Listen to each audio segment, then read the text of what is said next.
Curiosity killed the cat, and yet I'm compelled to dive into a game that was released almost 4 years ago. A game about a third-year student whose curiosity about the supernatural results in nightmarish consequences. Project Cat is the prologue for a larger game at work known as Paper Lily, but I found myself curious about many things during my playthrough. Those of you who know the full saying know that while curiosity killed the cat, satisfaction brought it back. And perhaps this video will satisfy some of your questions about the game. So this is your spoiler warning, and as always, I've timestamped the video so you can skip around to whatever interests you the most. So sit back, get cozy, and let's get started. There are multiple endings to this game, so we're following the canonical route, but I will share details on alternate endings as it pertains to the lore. You play as a young girl named Kat who awakes in a small clearing surrounded by trees. She walks along the path and finds a lily on the ground. Taking the flowers, she then comes across a house with a locked door, and the puzzle before us seems pretty obvious. Place the lily in the empty vase and the door will open, right? And this is your only option as the player, so you do so, but the lily sinks into the water. Instead of the door opening, the scene changes, and the once beautiful house overflowing with fresh flowers is now saturated in blood. Spider lilies writhe to and fro, a symbol of death and separation, and in front of Kat stands a shadowy figure with long hair, horns, and glowing yellow eyes. The entity belittles Kat, telling her that the solution looked obvious, but there's always another way. They then warn Kat that her actions will have an impact sooner or later, and that she may not even remember what she did to cause it. "You're not welcome here," they say. They then hold the lily out to Kat, and we see it change from a flower to a lifeless bird. The consequences of Kat's actions laid before us. "You know very well this isn't your home, so why do you mess with things that don't belong to you?" they say. Their final warning to Kat is that they can't stop her, but if she chooses to return to this realm, she will be killed by their hands. Kat wakes a second time, thinking it all nothing more than a dream, and we find her in a dark, empty classroom set in the 1990s. It's 11 p.m. and Kat must begin to prepare for the ritual she'll be performing soon. Entering the occult club, she finds 3 girls in the midst of playing with a Ouija board: Saki, Julie, and Kaya. We learn quickly that Kat has joined the occult club, which is why she has a key to the room, but she doesn't exactly believe in supernatural phenomena. She's smart, offering a scientific explanation for how the planchette moved on the Ouija board, and after ruining the girls' game, she begins to search for materials to complete the ritual. She needs 3 rooms adjacent to one another, 12 candles, a lighter, a rune, a tuft of hair, and chalk. The ritual then requires Kat to sort the desks in each classroom, turn off the lights and draw the curtains, draw a path going through all 3 rooms with chalk, place candles on all the desks in the middle room, then light the candles and wait 5 minutes. After that, she'll burn the tuft of hair on one of the candles, blow them out, and close her eyes and count to 100. What happens after she opens her eyes, though, she doesn't know. Being skeptical, Kat carries on and believes the rune she needs is inside a cardboard box, and we learn that it was her friend who gave her the information about the ritual. If you decide to talk to the girls within the room, we also learn that the ritual is meant to be performed by one person. We also learn the girls aren't part of the occult club, but Saki was able to secure a key from an actual member in order to play their game. Kat leaves the girls for now and enters classroom 3C to organize the desks. After doing so, she can explore the room, finding a piece of chalk. In 3B, she sees that the middle window is missing curtains, so we're now tasked with finding replacements. There's also more chalk here. Chalk is literally everywhere in this game. After organizing class 3A, Kat finds a pair of scissors on a bookshelf and a dusty hairpin under her desk. Kat then tries to enter the theater club only to find the doors locked, so she returns to Saki, Julie, and Kaya to ask if they are members who might have a key. Saki is and agrees to let Kat borrow it, provided she retrieves her notebook from the 3rd classroom. Before leaving, Kat can cut open the cardboard box and retrieve the runes from inside using the scissors. The ritual says she only needs 1, but taking all 3 doesn't seem to impact the game at all. Retrieve Saki's notebook and read it if you want to be mean, or don't to gain the girls' trust. Get that key to the theater room and enter to find curtains neatly folded on the floor. There's also a large pile of cardboard boxes sealed with tape. Cut the box open, and Kat will find an eerie letter inside. The letter reads, "Roses are red, violets are probably violet. My love for you sparkles like the glow of a diamond.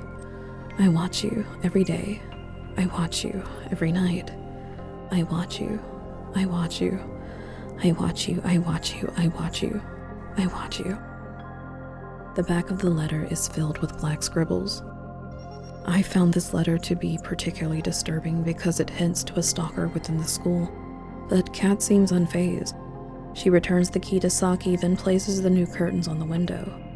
If you continue speaking to the girls and were nice to them prior, we learn that Kat has tried similar games and rituals before with no results, and she has a troubling reputation among the Year 3 students.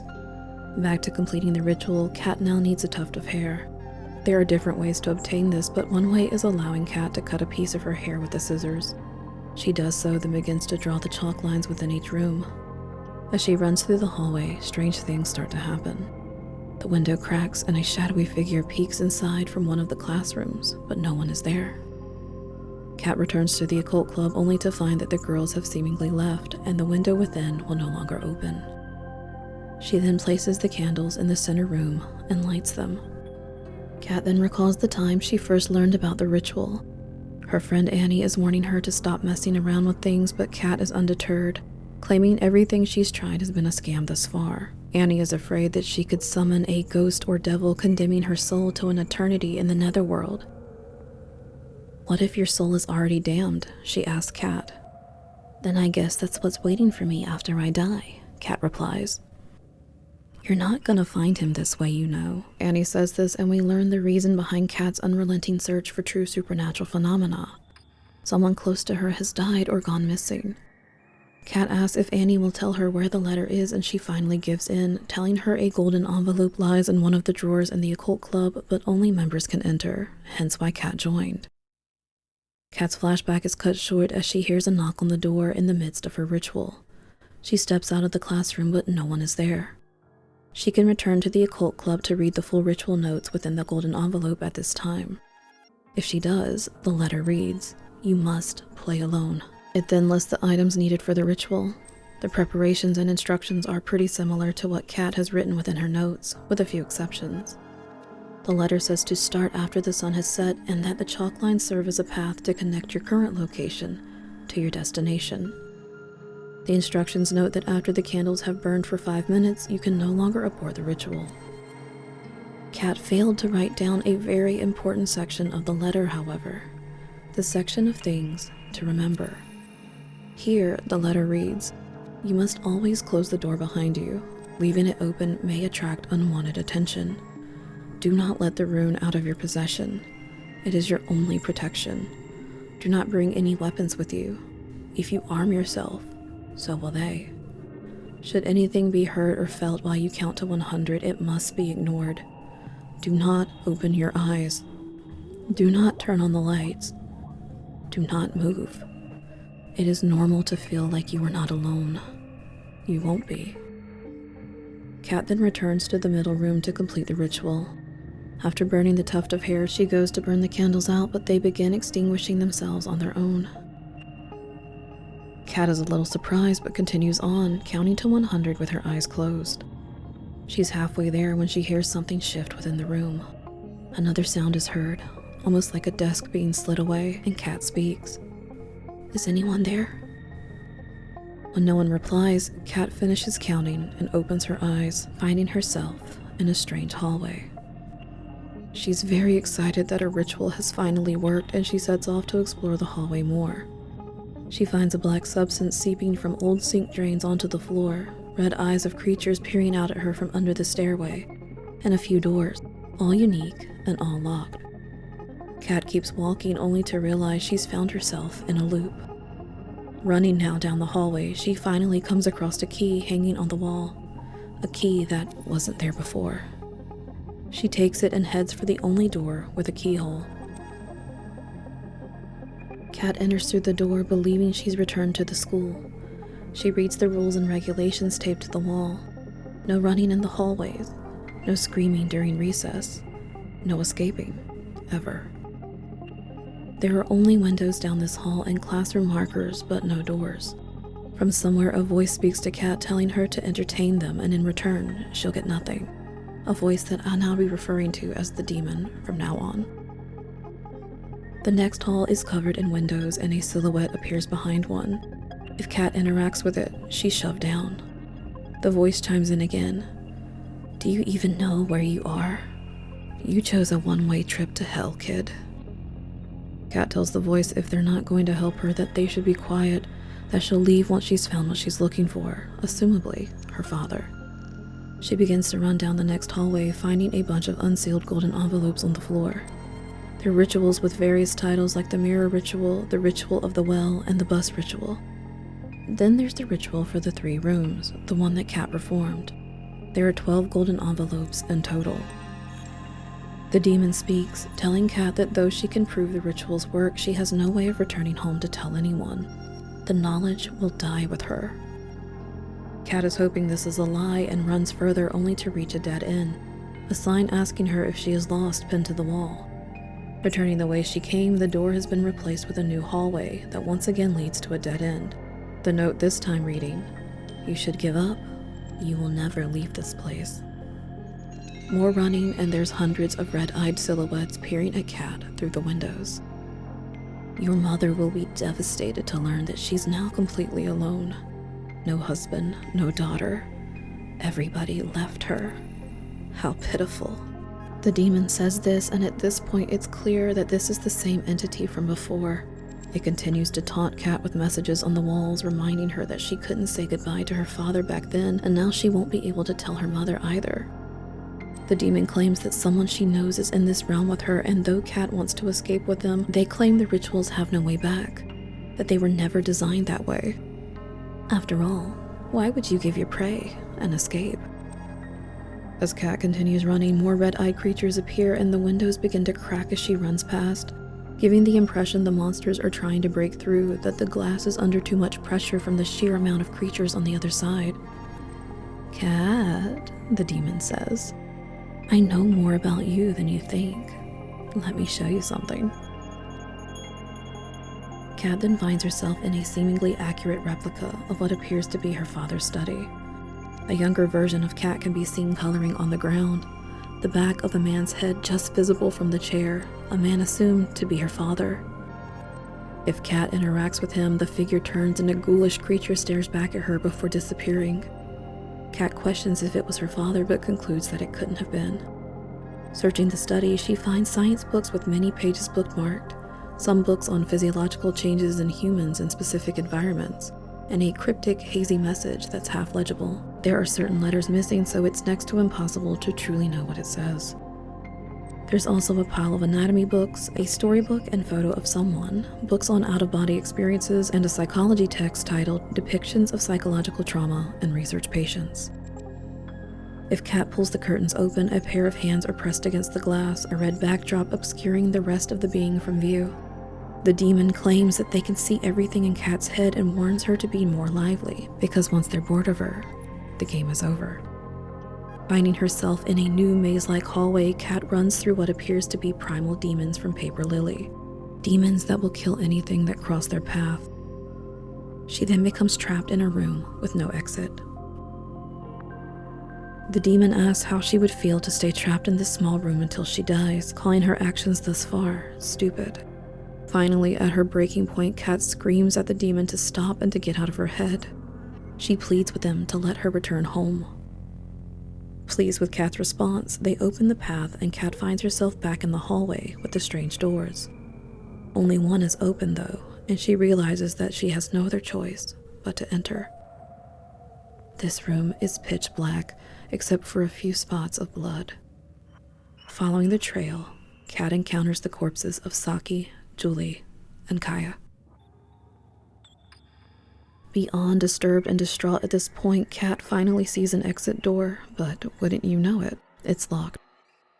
She walks away from it when it clicks open, and for a moment she's relieved, believing that she can finally return home and this nightmare will all end. Instead, the camera angle changes and Kat is staring up at someone we can't see. The music swells in intensity, and then all is quiet as Kat whispers, "I don't want to die." The scene is black, and we hear grotesque ripping and crunching noises before the end credits roll. This ending, the true ending, is titled, Curiosity Killed the Cat. But is Cat actually dead, and is there any hope for her? The potential answers lies within the Paper Lily Chapter 1 demo, in which the main character Lacey finds herself in a potion shop within the demon realm. There, an unspeaking but very energetic character sits behind the counter, and their shadowy, starry silhouette looks very similar to Cat's. At the end of this demo, a cloaked figure returns from the back of the shop and even calls the being Little Cat. And while it's easy to assume that this was Cat's fate after her encounter with the demon, these games have a tendency of being misleading, presenting the most logical option at first glance. For instance, placing the lily in the vase, or calling one of the girls Ponytail Girl to guide players toward cutting her hair for the ritual. Unfortunately for Kat, Saki, Julie, and Kaya, I believe they were all fated to die. A review of Project Cat's itch.io page shows us that the gold envelopes are sent to a select number of people, and within Project Lily, envelopes arrive to those who write and send off their names in a letter. If chosen, they receive a golden envelope with a ritual inside.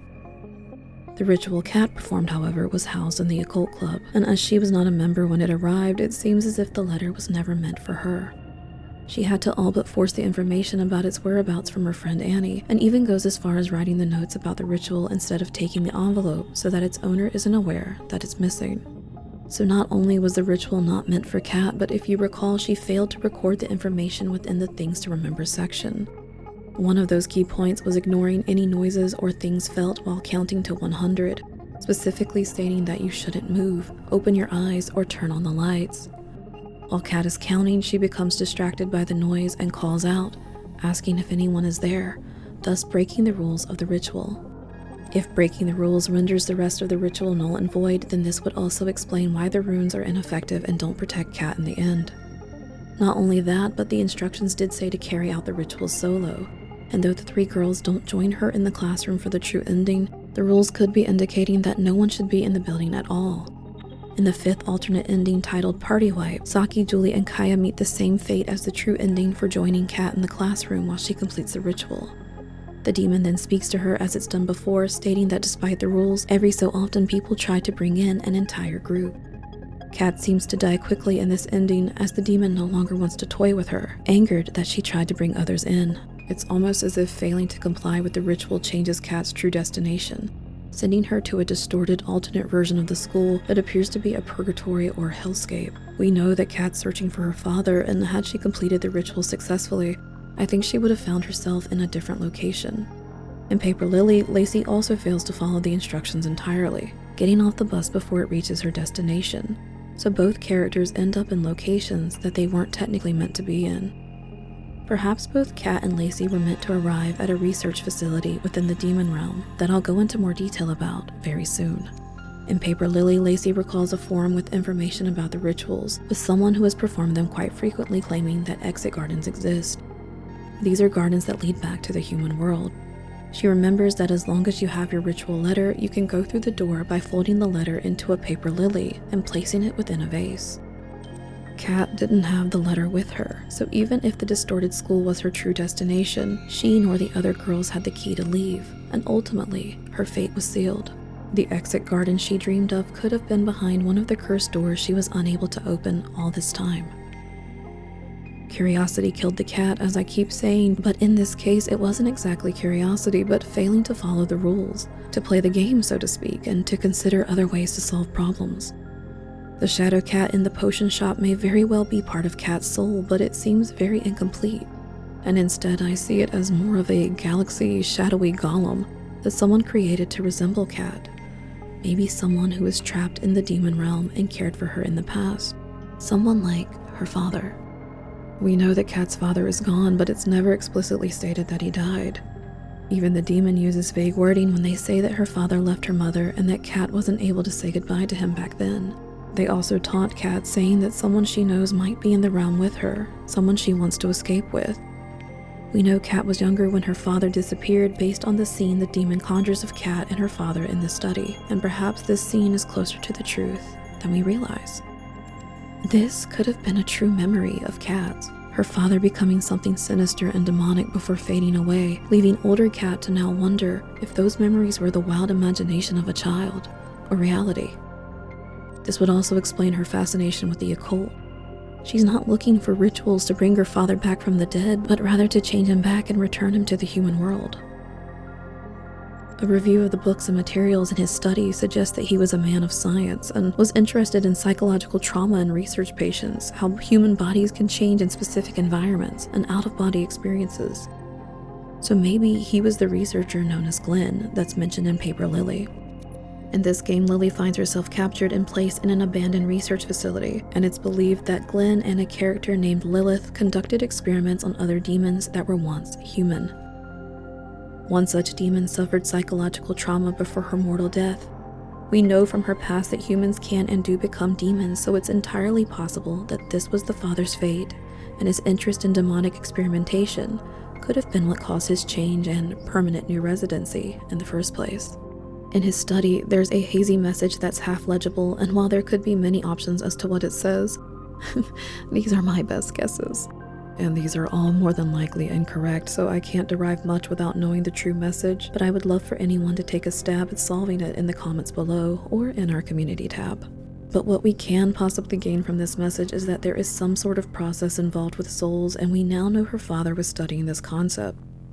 In the research facility, Lacey finds a passage in a book that tells us that soul extraction is possible provided the torso of the person be dissected entirely first, further confirming this idea. And if the envelopes come into play, maybe they were how research candidates were chosen and sent to the facility. I mentioned that Lacey and Kat arrived at the wrong destinations before, and that maybe the true destination was the research facility all along.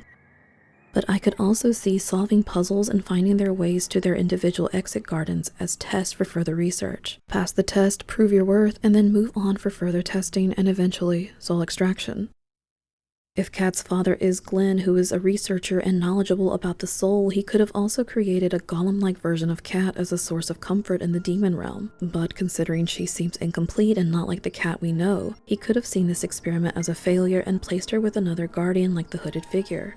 He might have saw enough of Kat in the experiment to be unable to destroy her, or the hooded figure could have taken charge of her due to the researcher being missing.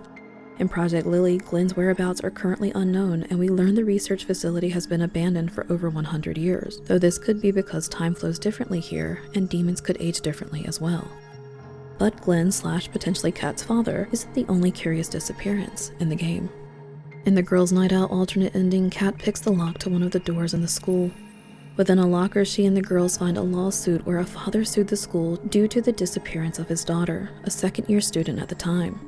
She was last seen at the school, so the family was convinced that something happened to her there and was then covered up by administration. Kat also recalls the town itself has an odd history of disappearances.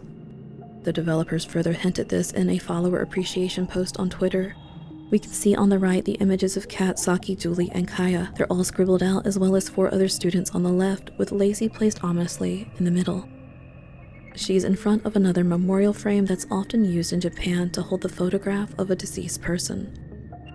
There appears to be 2 male students on the left, another student that is mostly obscured, and a student that appears to be female in the lower right frame. I think this may be the girl that went missing prior to Kat and the others, and I also think we'll be seeing her again alive and within the demon realm in Paper Lily at some point. But for now, back to Project Kat. While she's trapped in the realm with the demon, she finds a bunch of golden envelopes open on the floor. There are 12 to be exact, including the 3-room ritual she followed. I believe this indicates that in total 12 people from the town and school have vanished as a result of attempting these rituals, so 15 if you count Saki, Julie, and Kaya. And there may even be more if these envelopes are only from those who didn't follow the instructions and ended up in this particular distorted realm. But why? Why do these envelopes even exist, and who is responsible for them? In the Girls' Night Out ending, the room with the locker begins to change and loop, acting in a similar manner as the hallway Kat finds herself in during the true ending. The girls have started the ritual with the barrier between the human world and spirit world beginning to thin, and within another locker is a series of meeting notes. They are fragmented, but they read disagreements on the distribution of the is still not participating in our, the secondary duty of guardians, collection of stones from every. Again, not a lot to go off of without the missing words, but if I allow myself to consider the obvious just for a moment, it seems like maybe this organization exists in the demon realm and is responsible for sending the golden envelopes into the human world. Someone within the organization, however, is going rogue, using those letters for their own personal gain. This is more than likely the character in Paper Lily known as Lilith or Lily, who we learn is a member of the organization and is about to be kicked out due to the other members disagreeing with something she's doing. And I think Lilith is the same demon that kills Kat and interacts with her in the exit garden she dreams about. The organization's meeting room is housed within the research facility in the demon realm, so it makes even more sense for the purpose of the rituals to bring specific test subjects to the facility for experimentation. Perhaps they're people like Lacey and Kat who have experienced some traumatic event in their lives, and that trauma manifests into a powerful energy within the soul that can be extracted. The members of the organization have responsibilities to ensure the recipients of the letters not only receive them, but reach the facility, provided they complete the ritual correctly. The runes are the stones the guardians are collecting and hiding within the school and town to aid in their protection on their journey from other demons who are known to eat humans if discovered. If Lilith is perhaps the guardian of the distorted realm, maybe she's decided to kill, punishing those for not following the rules instead of sending them on their way like she's supposed to. In the Cold Feet alternate ending, we learn that if Kat decides not to complete the ritual, her notes and golden envelope will disappear. So it seems that perhaps failing to use the ritual deems you as unworthy to enter the realm, and another recipient or participant is chosen. In Paper Lily, there's a secret room in the research facility that, when accessed, leads you to a room with many monitors. 5 screens appear to be surveillance footage of a hallway with many doors, the hallway Kat ends up in.